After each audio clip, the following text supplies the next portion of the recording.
Inimeste vahelise suhtluse oskused aitavad luua uusi suhteid, tugevdada olemasolevaid ning saada hakkama konflikte olukordades. Need aitavad sul tõhusalt oma soove väljendada ning öelda ei soovimatule palvetele. Dearman oskus ehk enese kehtestamise valem aitab enda ees seista. Selle kasutamine annab võimaluse kogeda, et enese kehtestamine ei riku suhteid.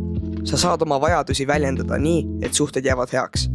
Dearman oskus aitab sul suhelda selgelt, rahulikult, lugupidavalt ja enesekindlalt. Ülioluline on teada, et sul on õigus teha valikuid, mis on sinu jaoks õiged.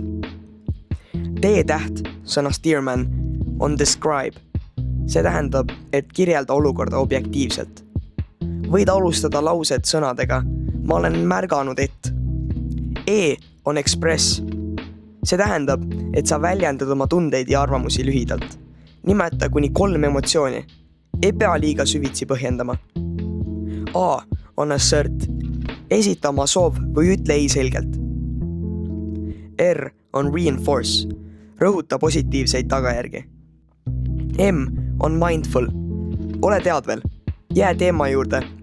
Ignoreeri rünnakuid ja jää ette valmistatud sõnumi juurde. A tähendab appear confident. Käitu enesekindlalt. Ole ka partneri osas lugupidav. Võrdne võrdsega. Enesekindel hääl ja kehakeel. Ja silmside. Ja viimane on N. Negotiate. Tee ettepanekuid. Ole valmis kompromissiks. Pea läbirääkimisi. Siin on oluline teada, et pead olema valmis andma, et saada. Suuna probleemi lahendamise võimalus ka teisele. Läbirääkimiste kuldküsimus on, kuidas me selle olukorra lahendada võiksime. Sa ei pea ootama muutust. Sina saad seda ise luua.